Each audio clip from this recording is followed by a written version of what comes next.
Ei, ei.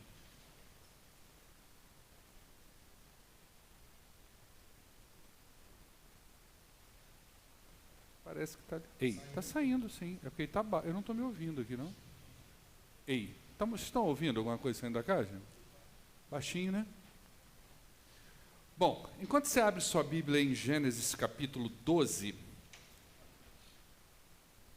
próximo domingo nós estaremos encerrando a campanha de missões estaduais, uma campanha que tem sido muito movimentada, e nós temos obtido um retorno muito bacana, muito positivo, muito envolvimento das pessoas.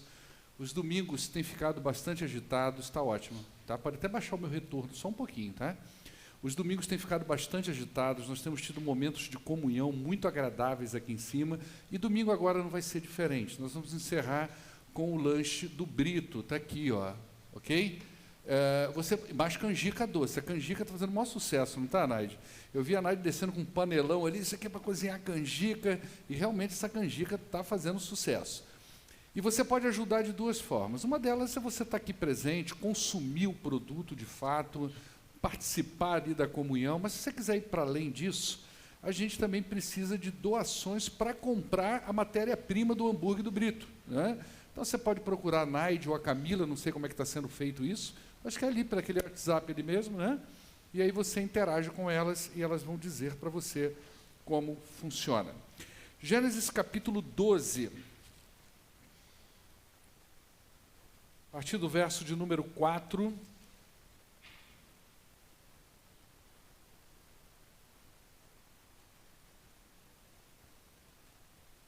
A palavra de Deus diz assim: partiu Abrão como lhe ordenara o Senhor, e Ló foi com ele. Abrão tinha 75 anos quando saiu de Harã.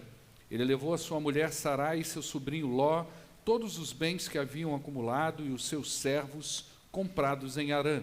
Eles partiram para a terra de Canaã e lá chegaram. Abrão atravessou a terra até o lugar do carvalho de Moré, em Siquém. Naquela época, os cananeus habitavam essa terra. O Senhor apareceu a Abrão e disse: a sua descendência eu darei esta terra. Abrão construiu ali um altar dedicado ao Senhor que lhe havia aparecido. Dali ele prosseguiu em direção às colinas a leste de Betel, onde armou acampamento, tendo Betel a oeste e Ai a leste, ou Ai, não sei nem como é que fala o nome dessa cidade. Construiu ali um altar dedicado ao Senhor e invocou o nome do Senhor. Depois Abrão partiu e prosseguiu em direção ao Neguebe. Verso 10. Houve fome naquela terra. Abrão desceu ao Egito para ali viver algum tempo, pois a fome ela era rigorosa. Quando estava chegando ao Egito, ele disse a Sarai, sua mulher: eu bem sei que você é bonita, e quando os egípcios a virem, dirão: esta é a mulher dele, e me matarão, mas deixarão você viva. Diga que é minha irmã, para que me tratem bem por amor a você e a minha vida seja poupada por sua causa. Quando Abrão chegou ao Egito, viram os egípcios que Sarai era uma mulher muito bonita, e vendo-a, os homens da corte do faraó a elogiaram diante do faraó, e ela foi levada ao seu palácio. Ele tratou bem Abrão por causa dela, e Abrão recebeu ovelhas e bois, jumentos e jumentas, servos e servas e camelos. Mas o Senhor puniu o faraó e a sua corte com graves doenças, por causa de Sarai, mulher de Abrão. Por isso, o faraó mandou chamar Abrão e disse: o que você fez comigo? Por que não me falou que ela era sua mulher? Por que disse que era sua irmã? Foi por isso que eu a tomei para ser minha mulher. Aí está a sua mulher, tome-a e vá. A seguir, o faraó deu ordens para que providenciassem o necessário para que Abrão partisse com a sua mulher e com tudo que ele possuía. Vamos orar ao nosso Deus. Pai, muito obrigado, porque nós temos na Tua palavra testemunhos poderosos da ação do Senhor, testemunhos poderosos de como o Senhor trata as pessoas, de como o Senhor cura, como o Senhor revigora, como que o Senhor trabalha a vida das pessoas. Nós queremos pedir ao Senhor que nesta noite esse testemunho dessa narrativa seja efetiva em nossos corações a fim de nos encorajar à fé autêntica ao Senhor. Em nome de Jesus é que nós oramos hoje e sempre. Amém. Queridos, na semana passada eu comecei a falar da vida desse grande patriarca bíblico chamado Abrão. O meu interesse inicial não era ir muito longe com a vida de Abrão, mas talvez uma palavra chama a outra, um texto chama o outro, e a palavra de Deus, hoje eu estava fazendo um percurso de carro e eu estava pensando em tudo que eu tinha meditado na palavra de Deus no dia de hoje. Eu falei assim, nossa, a palavra de Deus, ela é mais ou menos assim. Você imagina uma rua, uma reta, que você não consegue ver o fim dela, e ela é toda pavimentada em ouro, uma coisa preciosíssima. Assim é a palavra de Deus. Mas conforme você vai caminhando nessa rua de ouro, você vai encontrando cruzamentos. E aí, de repente, você olha para a sua esquerda e tem uma outra rua, infindável, mas ela não é de ouro, ela é de diamante. Você caminha mais um tanto e você tem outra rua, e você olha para aquela outra rua que corta essa rua de ouro, e você vê ela é de esmeralda. E cada rua que você vê, que vai cruzando com essa rua principal, é uma riqueza infindável. E a gente às vezes vai ali, pega um pouquinho de cada coisa, mas a gente não aprofunda muito. Então, quando eu comecei a ler a história de Abraão, eu vi que tinha muito mais coisas para nós. E o meu objetivo é conhecer um pouco do trabalho que Deus faz na vida das pessoas, na construção da fé. A história de Abraão traz isso para a gente. Mas antes da gente entrar propriamente dito no que nós vamos falar aqui, eu queria fazer uma pequena digressão para a gente falar sobre fé. A palavra fé, o termo fé, ele tem alguns desdobramentos. Para alguns, a fé é o que uma pessoa necessita para aceitar a Cristo como Senhor e Salvador. Fé pode de fato significar isso. As pessoas, para se aproximarem de Cristo, para abrir o seu coração para Cristo, para aceitá-lo como Senhor e Salvador das suas vidas, elas necessitam de fé.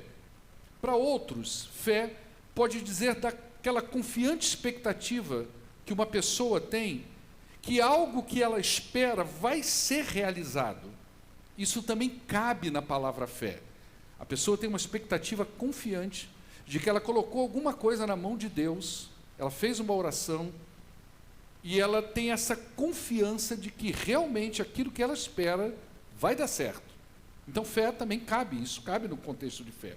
Para outros ainda, fé, além de envolver tudo que a gente falou aqui, envolve uma vida de dependente confiança na soberania de Deus. E essa dependente confiança que a pessoa tem em Deus é que vai modelar as respostas que ela dá a Deus e à vida. Enquanto sujeitos do pecado, as nossas respostas à vida e a Deus, elas são fundamentadas nos recursos que a gente tem nessa vida. A gente vai ver aqui hoje que existem respostas que a gente dá à vida, que nós, na verdade, não recorremos a Deus para dar essas respostas. Nós usamos aquilo que nós temos. Nós usamos aquilo que está à nossa volta. Então nós respondemos às demandas da vida e respondemos a Deus de acordo com esses recursos humanos que nós temos. Mas enquanto sujeitos da fé, quando a nossa fé é trabalhada, as nossas respostas, elas passam a ser fundamentadas nessa construção que Deus está fazendo na vida da gente. E a gente vai ver isso muito claro na vida de Abraão. Aquilo que Deus está fazendo de construção de fé na vida dele, e preparando Abraão para dar respostas divinas às suas demandas, e enquanto sujeito do pecado, o tipo de resposta que Abraão dá à vida.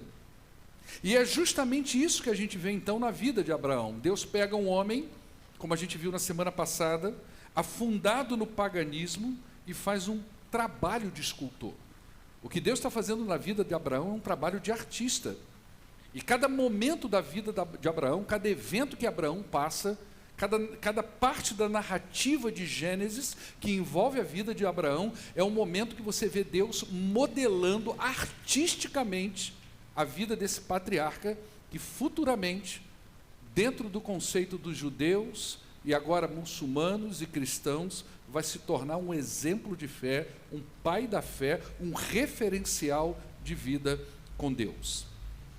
Os primeiros versículos de Gênesis 12, que a gente leu na semana passada, se você for lá na Bíblia e extrair os primeiros 3 ou 4 versículos, deixa eu só me orientar aqui, talvez os 3 primeiros versículos, se você pegar esses 3 primeiros versículos e tirar ele do contexto de Gênesis 12 e apresentar ele para uma pessoa, esses versículos isoladamente vão passar para a gente a visão de um homem poderoso em fé.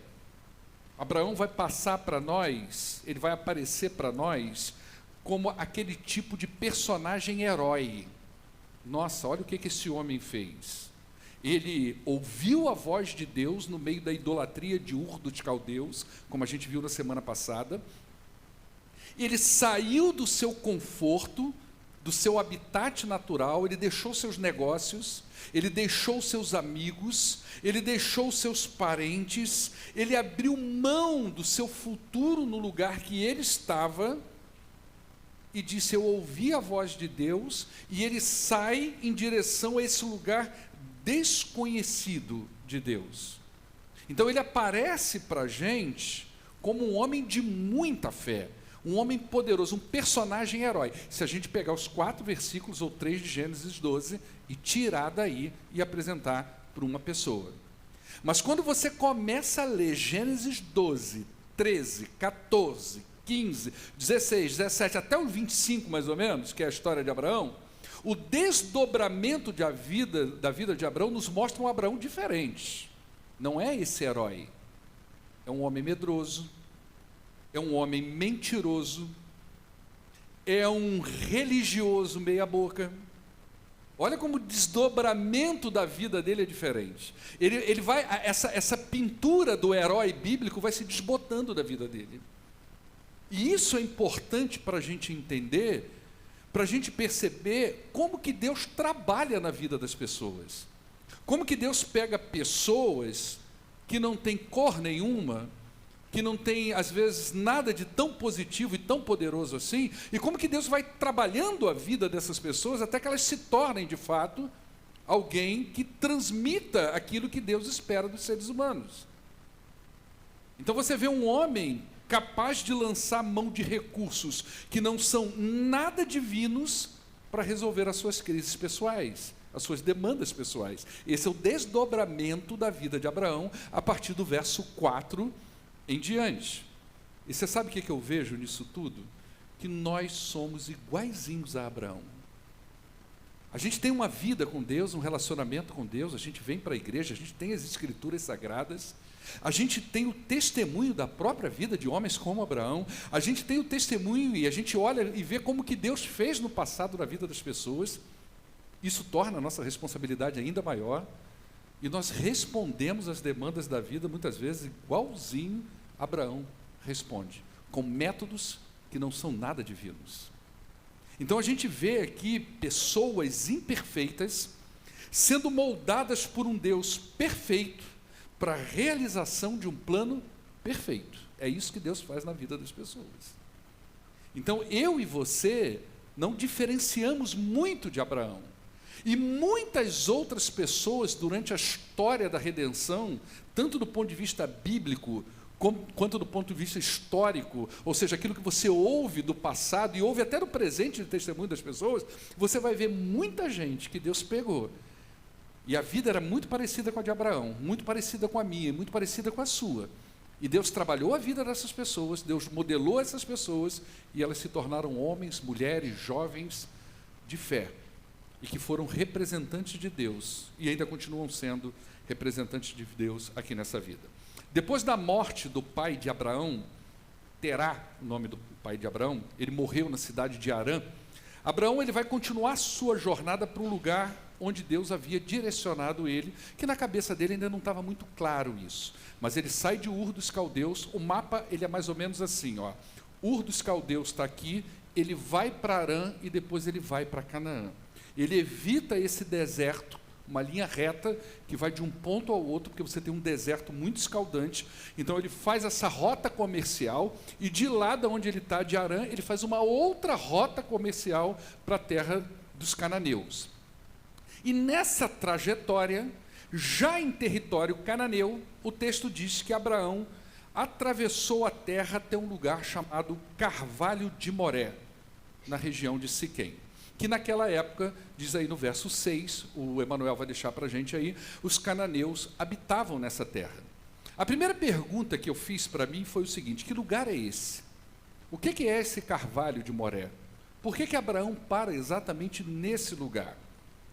Eu falei na semana passada que uma das coisas que nós mais temos no ponto da arqueologia bíblica é justamente a história de Abraão. Ur dos Caldeus, na década de 20 ou 30, se eu não me engano, devia ter pesquisado, falei que isso na semana passada, disse que não pesquisei essa semana, tá bom, irmãos? Estou sendo muito sincero com os irmãos, mas eu sei, eu tenho o contexto disso, né? Nós temos muito material arqueológico que foi descoberto nessa época. Então, esse lugar aqui, os cananeus, eles tinham o costume de estabelecer santuários, bosques nesses lugares.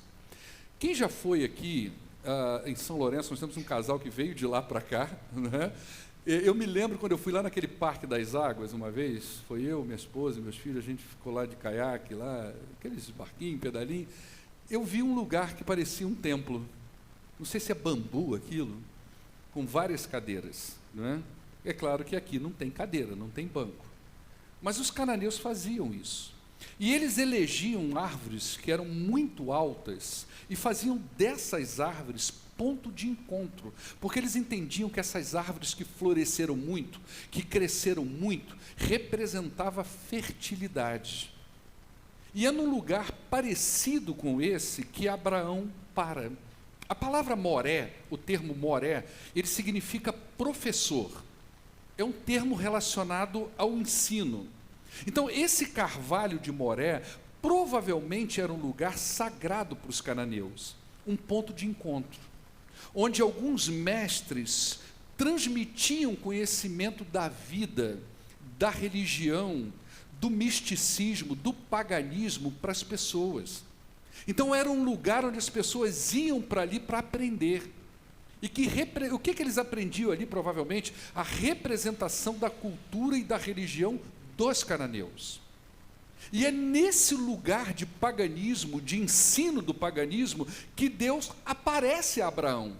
Ele sai de Harã e para debaixo desse carvalho, ou próximo desse carvalho, um lugar de encontro religioso, um lugar de ensino religioso, e ali naquele lugar Deus diz para ele alguma coisa. E o texto diz assim, então, que o Senhor apareceu a Abrão e disse: a sua descendência eu vou dar essa terra. E o que Abrão fez como resposta a Deus, quando ele aparece para ele ali naquele carvalho?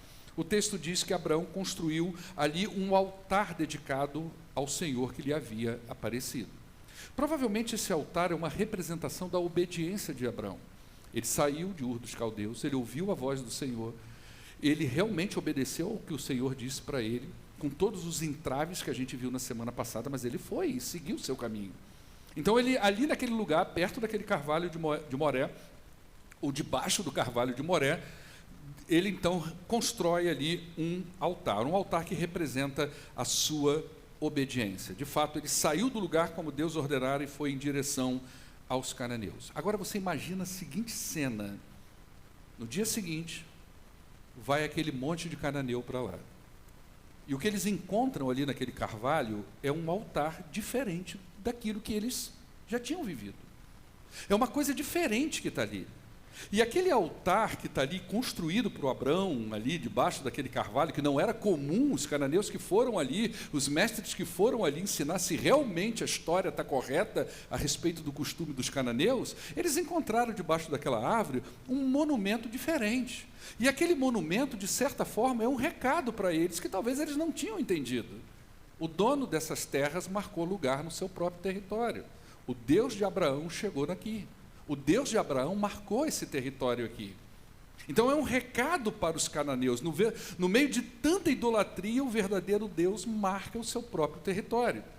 Futuramente, olha que coisa interessante, que Abraão passa por essas terras, levanta um altar a Deus, num lugar de ensino religioso, que futuramente se tornaria um lugar de ensino religioso, mas não mais dos cananeus.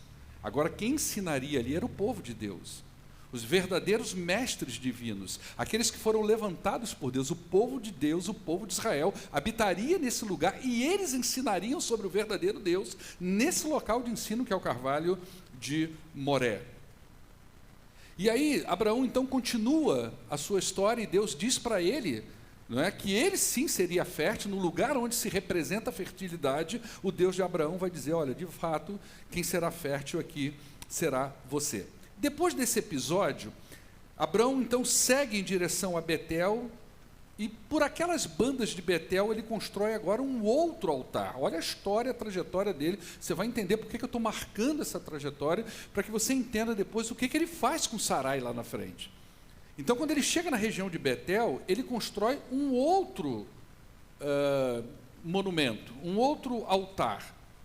A representação desse altar pode não ser mais a obediência, agora pode ser a devoção, o agradecimento, a adoração. Afinal de contas, desde que ele saiu de Ur dos Caldeus, que Deus tem sustentado a vida dele. Ele passou por Harã e ele enriqueceu. O texto diz, a gente viu isso na semana passada, que lá em Harã, Abrão enriqueceu muito. E ele agora constrói um novo altar que representa a sua devoção ao Senhor, como que dizendo, obrigado, Senhor, por me sustentar até aqui. Até esse momento na vida de Abraão, nada de errado. Abraão parece estar se saindo muito bem na sua jornada, tudo parece perfeito, ele realmente parece o Abraão que nós conhecemos, até um evento que muda tudo na vida dele.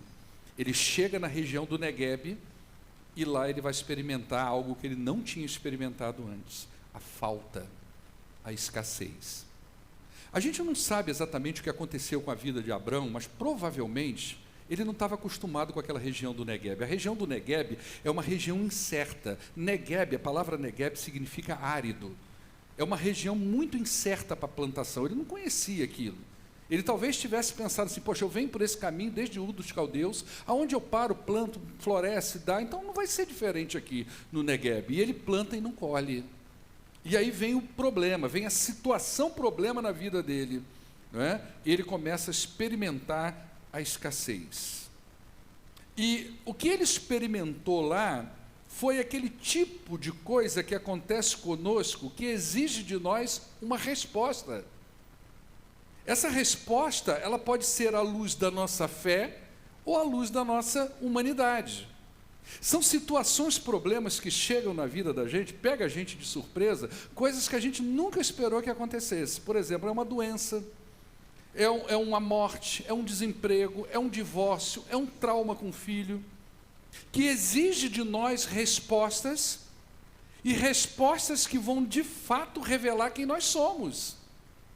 Será que nós somos realmente essas pessoas da fé, como Abraão pensou que era? Ele vem construindo altares a Deus, ele vem obedecendo a Deus, ele vem agradecendo que Deus tem sustentado ele, mas agora ele tem uma situação real na mão. Agora ele tem uma situação problema na sua mão, e que exige dele uma resposta a essa situação. Deus, ele sabia quem era Abraão, mas Abraão não sabia quem ele era. Ele acabou de levantar altares ao Senhor de obediência e adoração, e agora ele estava passando uma necessidade. Se coloca um pouco no lugar de Abraão. Veja bem, você é uma pessoa que acredita na sua salvação. Vamos pensar assim, você é uma pessoa que tem certeza da sua salvação. Você acredita que você está fazendo tudo certinho. Você tem uma vida de fé, você vem na igreja, você vem na escola bíblica dominical regularmente, você entrega ofertas para Deus. Você viu o pastor falando de hambúrguer, que você já está pensando na sua cabeça, vou comprar logo 4, né, e tal, e assim, não vou comprar só 4 não, vou comprar mais 2 que eu vou dar para fulano, e o pastor falou de ajudar também, vou ajudar. Você faz tudo certo, você vem à igreja regularmente, você acredita que nada de ruim vai acontecer com você e com a sua família. De repente vem uma bomba. É um filho doente, é um desemprego, é um adultério, é um filho desviado. O que passa na sua cabeça? Como é que a gente responde a isso? Abraão viveu isso. Imagine o que passou na cabeça de Abraão naquela hora. Será que Deus me trouxe aqui para morrer? Será que realmente eu ouvi a voz do Senhor em Ur dos Caldeus? Será que em meio a tanta idolatria, a tantas propostas de Deus, de deuses, será que aquele Deus que me falou para eu sair daquele lugar era o Deus verdadeiro? Ou foi coisa da minha cabeça? A fome trouxe consigo uma mensagem de Deus para Abrão. Deixa eu te mostrar quem realmente você é. Deixa eu te dar a conhecer. Deixa eu fazer com que você entenda realmente o nível da sua fé, a trajetória da sua vida, o que precisa ser mexido, o que precisa ser esculpido, o que precisa ser modelado na sua vida, para que realmente você seja a pessoa que eu quero que você seja. E Abraão, então, a despeito de ter levantado altares ao Senhor, ele precisava ser moldado por Deus em relação à sua fé. Então, em lugar de consultar Deus que lhe havia visitado lá em Ur, e que ele havia erigido altares, ele recorre à sua segurança humana. A palavra, a ideia do Egito na Bíblia, gente, preste atenção. Dentro do contexto bíblico, a ideia do Egito é muito trazido para nós com o sentido de alianças que nós fazemos com o mundo. Então, quando Abrão recorre, obrigado, querido, quando Abrão recorre ao Egito, é como se ele estivesse recorrendo às suas alianças com o mundo. É assim que ele resolve a vida dele. Ele não está acostumado a resolver os problemas da sua vida buscando ao Deus verdadeiro e poderoso. Na hora que realmente a coisa aperta, ele vai buscar recursos humanos. Você já viu aquele caso, não é? Às vezes a gente está passando uma situação, um problema tão grave, às vezes, aí a gente fala assim, muitas vezes a gente vem para a igreja no círculo de oração e a gente diz assim, nossa, eu já tentei de tudo, agora eu entreguei nas mãos de Deus. Eu já tentei tudo. Quer dizer, você já recorreu a vários Egitos para resolver a sua fome. Você já tentou todos os recursos humanos para resolver a sua fome. Aí o dia que você viu que não tinha mais jeito, você falou assim, bom, já que não tem mais jeito, eu vou lançar a última pedra da sorte. Vai que Deus se lembra de mim, entreguei nas mãos de Deus. É mais ou menos isso que houve com Abraão. A despeito dele ter levantado altares, de ser um homem religioso, de ter prestado adoração e culto a Deus, na hora que o problema realmente apertou para a vida dele, ele não recorre a esse Deus que chama ele. Ele recorre à maneira que ele sabe na vida de resolver seus problemas. E aí no verso 10 diz, houve fome naquela terra e Abrão desceu ao Egito para ali viver algum tempo, pois a fome era rigorosa. Amados, aquela situação de fome, ela foi usada por Deus para revelar para Abraão sobre ele mesmo. E Deus faz isso com a gente. Situações difíceis podem nos dizer o quanto nós precisamos aprimorar a nossa fé. Situações difíceis vão mostrar para a gente o quanto na nossa vida precisa ser trabalhado, o quanto na nossa vida precisa ser levado aos pés da cruz, o quanto na nossa vida precisa da intervenção de Deus, para que de fato a gente seja aquela pessoa modelada por Deus e que de fato possa dizer da nossa fé, da nossa devoção e da nossa adoração. Uma provação, ela pode evocar em nós um tipo de resposta que não é divina, mas são as respostas que nós aprendemos a dar à vida. Na primeira dificuldade de Abrão, ele recorreu ao mundo e não a Deus. É assim que a gente sabe resolver problema. Infelizmente, muitos homens e mulheres que vivem como pessoas de fé, quando passam por dificuldade, elas recorrem aos seus próprios recursos e não aos recursos divinos. Gente que às vezes você olha assim e fala, nosso Deus, que pessoa de fé. Eu nunca imaginei que fulano pudesse reagir desta forma a determinada situação. Quando ele chega no Egito, os problemas se intensificam e ele responde novamente segundo os seus padrões. Olha o verso 11 que diz, quando ele estava chegando ao Egito, ele disse a Sarai, sua mulher, eu bem sei que você é bonita, e quando os egípcios a virem dirão, esta é a mulher dele, e me matarão, mas deixarão você viva. Isso era um costume antigo, tá?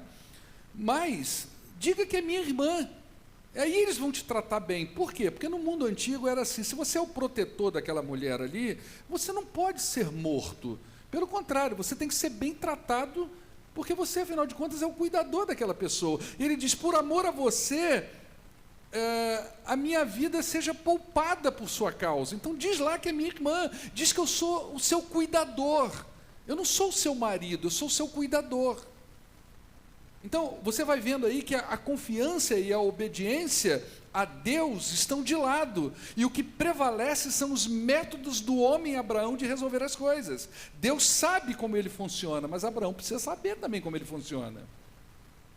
Gente, isso aconteceu com Pedro.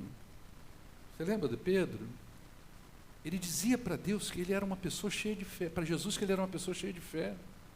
Ele dizia para Jesus que ele era um parceiro até o último momento da vida de Jesus. Ele se apresentava para Jesus como um cuidador. Ele chegou a dizer para Jesus assim: não vai para Jerusalém. Mas quando realmente as coisas aconteceram, Jesus olhou dos olhos de Pedro e disse assim: agora você vai ver quem você é. E para você entender que eu sei quem você é e você precisa saber quem você é e que você não sabe, o galo vai cantar 3 vezes antes de você descobrir quem você é. Eu já sei quem você é, Pedro. E Deus é como se estivesse dizendo a Abraão: eu já sei quem você é. Muitas vezes Deus diz isso para a gente: eu já sei quem você é, eu sei qual resposta você é capaz de dar aos seus problemas, mas você precisa entender quem você é. Abraão mentiu? Essa é a interrogação que eu fiz. Abraão mentiu? Para muita gente ele mentiu, para outros não, porque de fato Sara era sua meia-irmã. Então muita gente usa essa ideia de que não, ele não mentiu porque Sara era meia-irmã dele, né? Mas a verdade é que Abraão, ele contou uma história para se livrar de um problema. Ele contou uma lorota. Ele criou um meio humano de sair daquela situação, problema. Ele criou uma inverdade para fugir daquela situação. Certamente era o tipo de resposta padrão que ele dava lá em Ur dos Caldeus na vida dele, toda vez que ele tinha um enfrentamento.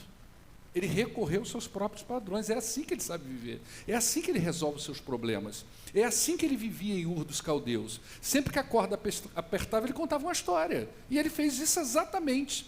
E esse tipo de resposta, ela pôs Sara em perigo e Abraão numa situação confortável. Porque o que aconteceu ali? Sara é levada para dentro de um palácio egípcio, num costume diferente do dela. Ela não sabe o que vai acontecer com ela. O costume antigo era pegar aquela mulher, deixá-la de molho lá 6 meses, 7 meses, 8 meses, para ver se ela estava grávida, alguma coisa parecida. Então deixava ela lá num canto num determinado momento, mas aquela mulher estava num mundo desconhecido, correndo perigo. Ela não sabe como é que esse egípcio vai acordar amanhã.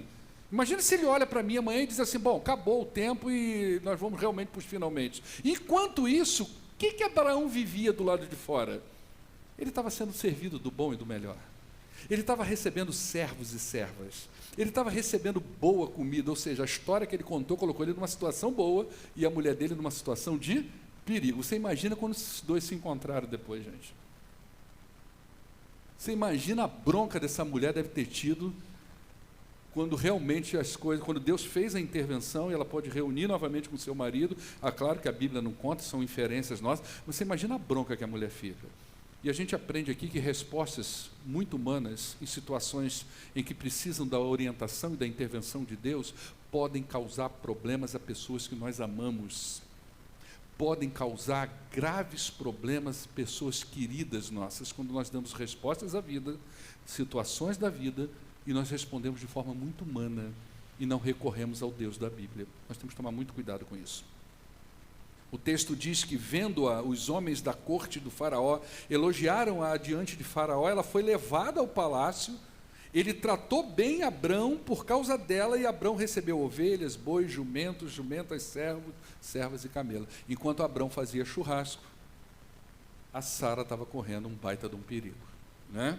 Respostas erradas podem prejudicar pessoas que nós amamos, e mais, elas se constituem um mau testemunho. Isso aqui é um ponto muito importante para nós. Veja bem o mau testemunho de Abraão naquele momento, né? Olha o texto, o que diz: por isso, por causa de quê? Por causa dessa resposta que Abraão deu, por causa dessa metodologia de arrumar as coisas como Abraão fez, ou seja, ele dá lá, conta aquela lorota lá, que a mulher é a irmã dele. Deus faz a intervenção, e Deus não fez uma intervenção muito saudável para o faraó. Houve praga, houve doença, e o costume antigo no politeísmo era assim: bom, vamos investigar qual Deus que está irritado. Por que está acontecendo isso? Né? E nas investigações, provavelmente, só sobrou o Deus de Abraão. Esse cara chegou aqui e aconteceu isso, então o problema é com ele. Nós ofendemos o Deus dele. O texto diz para nós que Deus fez a intervenção. Mas se você olhar pelo ângulo cananeu, provavelmente a ideia foi essa. Não é qual o Deus que está irritado para acontecer essas pragas, essas coisas aqui dentro, essas feridas, essas úlceras. Vamos ver, o Deus lua? Não. É o Deus sapo? Também não. É aquele com cabeça de Doberman? Também não é. Então quem é? Só sobrou desse cara. Ele chegou aqui e isso aconteceu. Então deve ser por causa da mulher dele. E aí se descobre que, na verdade, aquilo que foi feito pelo faraó, que tinha uma ética talvez melhor do que Abraão naquela hora, não foi uma coisa muito boa. E aí a resposta do faraó, o texto diz, por isso o faraó mandou chamar Abrão e disse, o que você fez comigo? Por que você não me falou que ela era sua mulher? Por que me disse que ela era sua irmã? Foi por isso que eu tomei você para ser minha mulher. Aí está a sua mulher, toma ela e vai embora. Faraó viu em Abraão um homem com distorções morais e não um representante do Senhor. Certamente esse homem teve uma aversão ao Deus de Abraão. Agora você pensa comigo, quantas pessoas deixam de se voltar para o Evangelho por causa das falhas éticas e morais dos crentes? Já pensou nisso? Quantas pessoas criam aversão ao Deus dos crentes por causa das falhas éticas e morais desses crentes? A gente não vai entrar aqui em questões se aquele faraó era para ser salvo, não era, não é isso. Mas a verdade é que aquele homem ali, ele não conseguiu ver naquele servo de Deus essas questões. Ele viu uma coisa diferente. E ao ver esse comportamento distorcido que Abraão teve ali naquele momento, o que tem aqui é uma pessoa com aversão a Abraão e ao Deus de Abraão. A primeira coisa que o faraó fez foi o seguinte, vê o que esse sujeito precisa e manda ele embora daqui, que eu não quero saber nem dele, nem do Deus dele.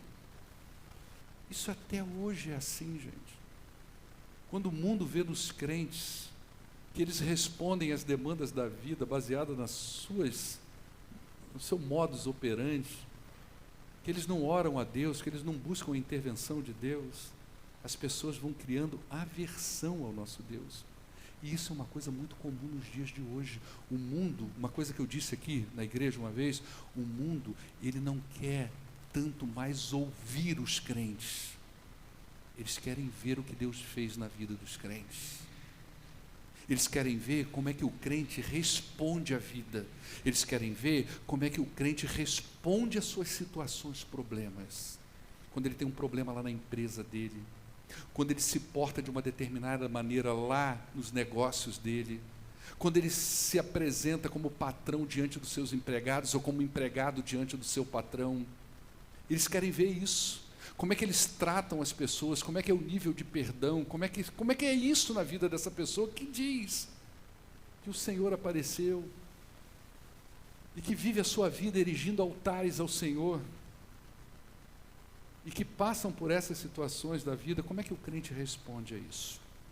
Eu quero concluir isso aqui dizendo o seguinte, o que a gente aprende com esse evento da história de Abraão? Presta atenção. Deus não abandona Abraão, mesmo com essa distorção. Nós estamos com um homem que Deus está trabalhando ele, está esculpindo na vida dele. Então ele tem uma situação, problema, ele responde de uma forma completamente negativa, não é a maneira certa de responder, mas Deus não abandona, ele continuou firme no pacto de abençoar Abraão e tornar ele pai dos hebreus. Sabe o que é isso? É graça. É graça. A gente às vezes trata muito a ideia da graça como um conceito, não é? Os crentes adoram dar conceito teológico sobre as coisas. Graça tem um conceito teológico que as pessoas apresentam. Mas graça é mais do que isso. Graça é o amor de Deus em ação. Não é? Não dá para a gente conceituar tanto. É Deus operando com misericórdia e amor na vida de pecadores. Nem sempre a gente pega isso e coloca dentro de um conceito teológico. É Deus agindo, e Deus fez isso aqui, mesmo esse homem pecador, que já vem lá, lembra que eu vim pintando isso lá na semana passada? Quem era o homem Abraão? Um idólatra, um astrólogo, um pecador. Deus vem, pega esse cara no meio da idolatria, trabalha ele, fala no ouvido dele, agora ele sai, ele para em Arã por causa da sua parentela, e Deus reafirma e diz, cara, tu tem que largar a tua parentela, você tem que largar os desapegos, você tem que viver na minha dependência. E ele vai e responde positivamente, não, tranquilo, vamos deixar, ainda carrega Ló ainda que vai dar problema, né? Mas tudo bem, já vamos sair com o bando todo de novo, e vai indo pelo caminho, levanta altares, Deus fala com ele, reafirmando a fé dele. Chega nesse momento, ele tropeça. Mas Deus não abandona, porque Deus fez um pacto com ele, e esse pacto era incondicional, não era se, era eu vou abençoar você. Todos nós enfrentamos fome, e não é por isso que nós vamos recorrer aos padrões humanos para resolver. Todos nós enfrentamos problemas, todos nós. Todos nós temos situações difíceis, cada um de um jeito. Às vezes o que é difícil para um é fácil para o outro, o que é fácil para um é difícil para o outro. Às vezes o que é difícil para todo mundo, mas todos nós passamos. E não é por isso que nós vamos responder aos problemas da vida do nosso jeito. Nós temos que aprender a recorrer a Deus. Eu aprendo com Abraão que nós devemos ter cuidado com as fugas. Todas as fugas podem vir acompanhadas de inverdades. Você sabe o que é fuga? É aquela resposta padrão que a gente dá quando nós vivemos uma situação muito difícil. Ela pode nos paralisar, eu posso partir para cima, ou eu posso fugir. Imagina você estar num lugar e de repente você tem uma ponte para atravessar, e quando você começa a atravessar a ponte, lá tem um leão. Aí você começa a orar, Deus, me livra desse leão. E quando você abre os olhos, o leão também está orando e dizendo, obrigado por esse alimento, Senhor. Então você vê um animal feroz na sua frente, são os seus problemas, você pode reagir fugindo dele ou encarando ele. E muitas vezes essa maneira que nós temos de fugir dos problemas, nós apresentamos inverdades, coisas que não são muito coerentes com aquilo que é a resposta de Deus. Todos nós lutamos contra as nossas fraquezas, eu aprendo isso com Abraão, eu tenho certeza que isso foi uma luta para ele. E nós temos que lutar contra elas, nós não podemos nos esconder através da religião e através dos ativismos religiosos. Eu venho para a igreja, eu oro a Deus, eu entrego dízimos e ofertas, eu assumo um monte de compromisso, eu leio a Bíblia, bom, eu estou no meu esconderijo secreto, nada vai me atingir. Não é assim que funciona. Essas coisas são boas, nós devemos viver essas coisas, mas nós temos fraquezas. Porque senão a nossa oração começa a ficar uma coisa meio estranha, onde nós não nos abrimos com Deus, nós não nos revelamos para Deus, nós não mostramos para Deus de fato onde precisa ser tratado na vida da gente. E uma das coisas que não pode faltar na nossa vida é isso. É aquele momento que a gente abre o coração para Deus e diz, Deus, eu me pareço realmente com Abraão. As respostas que eu dou à vida não são nada divinas. Eu respondo segundo a minha vontade, o meu jeito de ser, a minha maneira de ver as coisas, mas não como a maneira de Deus. Eu aprendo com Abraão aqui que escolhas erradas podem pôr toda a nossa casa em risco. Os nossos cônjuges, os nossos filhos, tudo fica em risco quando nós fazemos as escolhas erradas. Isso é uma coisa que a gente tem que fazer na casa da gente. É ensinar os nossos filhos, nosso cônjuge, nossa parentela a responder à vida de acordo com o Senhor.